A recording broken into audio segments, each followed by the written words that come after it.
2013 वो साल था जब यूपीए गवर्नमेंट ने 1995 वर्क एक्ट को एमेंड किया और वक्फ बोर्ड को एक सुपर पावर दे दिया। आज वक्फ बोर्ड के पास ये पावर है कि अगर उन्हें लगता है कोई प्रॉपर्टी उनकी है तो सिर्फ एक नोटिस चिपका कर वो आपका घर खाली करवा सकते हैं। सोचो आपके साथ ये हो तो आपको कैसा लगेगा। इस फैक्ट से आप एग्री और डिसएग्री दोनों कर सकते हैं, बट आखिरी में आपको ये बात समझ में आ जाएगी। बट सोचने वाली बात है, इंडिया जैसी मल्टी रिलीजियस कंट्री में जहां हर 100 किलोमीटर में लैंग्वेज और लोग दोनों चेंज हो जाते हैं, किसी एक के पास इतना पावर होना क्या सही है? क्या ये आम इंडियन सिटीजन्स के राइट्स को वायलेट नहीं करता है? बस एक नोटिस और बिना प्रॉपर इन्वेस्टिगेशन के आप किसी के भी लैंड पर क्लेम कर रहे हैं। वक्फ बोर्ड जो मुस्लिम कम्युनिटी की भलाई के लिए बनाया गया था, क्या वही अपने लोगों के साथ पॉलिटिक्स कर रही है?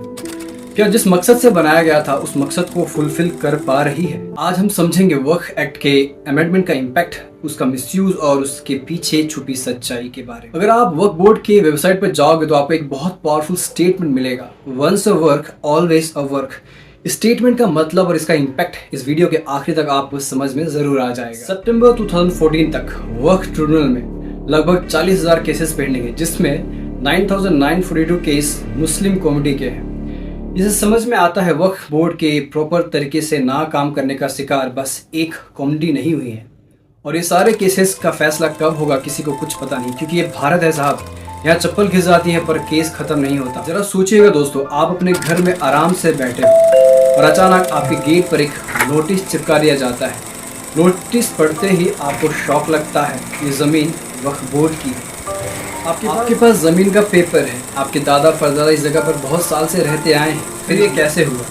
पहले तो कंफ्यूजन होगा, फिर टेंशन होगा, फिर उसके बाद एक लंबा लीगल बैटल जिसको लड़ते लड़ते आपकी उम्र गुजर जाएगी। दोस्तों ये सिर्फ एक कहानी नहीं है दोस्तों, ये हर उस इंसान की हकीकत है जो इस डिस्प्यूट का शिकार हुआ है। 2013 के बाद से ही वक्फ बोर्ड ने काफी शॉकिंग क्लेम्स किए हैं। एक एग्जाम्पल है तमिलनाडु के तिरुचंदुराय गाँव का। एक किसान अपनी बेटी की शादी के लिए अपना जमीन बेचना चाहता था, लेकिन रजिस्ट्रेशन ऑफिस ने कहा पहले वक्फ बोर्ड से एनओसी लाओ, क्योंकि ये जमीन वक्फ बोर्ड की है। आदमी को झटका लगता है, जमीन के पेपर पर उसके पुरखों का नाम था, लेकिन वक्फ बोर्ड उस पर क्लेम कर रहा है। ये सिर्फ एक गांव की बात नहीं है, भारत में ऐसे बहुत सारे केसेस चल रहे हैं। जस्ट इमेजिन एक हिंदू पॉपुलेटेड विलेज जहां वक्फ बोर्ड ने 800 एकड़ में से लगभग 340 एकड़ पर क्लेम किया है, जिसमें एक 1500 साल पुराना मंदिर भी शामिल है। सोचो इतना बड़ा क्लेम बिना किसी प्रॉपर इंक्वायरी के कैसे किया गया होगा, कब हुआ होगा और कैसे, किसने इसको कैसे डोनेट किया होगा। आज वक्फ बोर्ड के पास 9,40,000 एकड़ से ज़्यादा ज़मीन है। इंडियन रेलवे और डिफेंस मिनिस्ट्री के पास सबसे ज़्यादा लैंड वक्फ बोर्ड के पास है।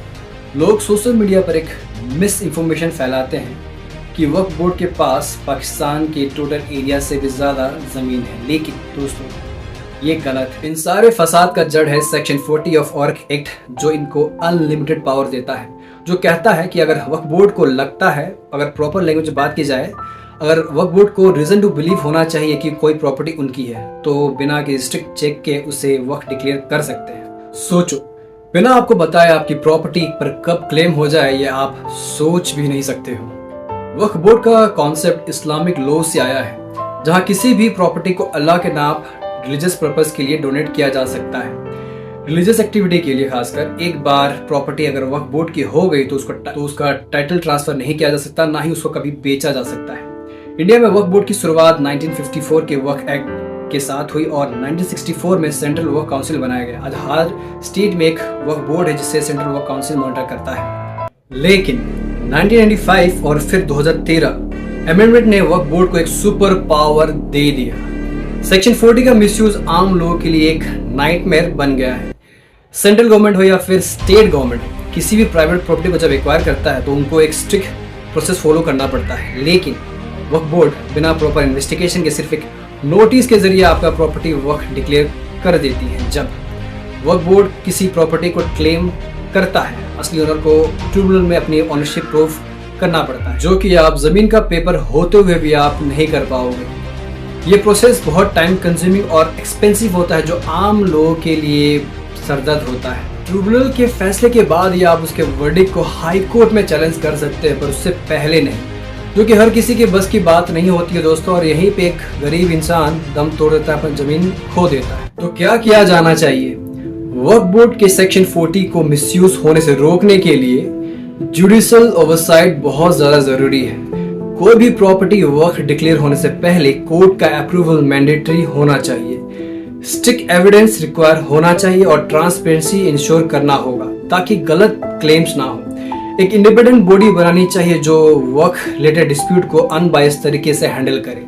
साथ ही साथ जो सामने वाली पार्टी है उसको एक मौका दिया जा सके ताकि वो अपना मालिकाना उस जमीन पर साबित कर सके। नो डाउट वक्फ बोर्ड का एग्जिस्टेंस सेक्युलर इंडिया के लिए बहुत ज्यादा जरूरी है, लेकिन अगर इसके पावर का मिसयूज होता रहा तो आम इंसान का भरोसा टूट जाएगा।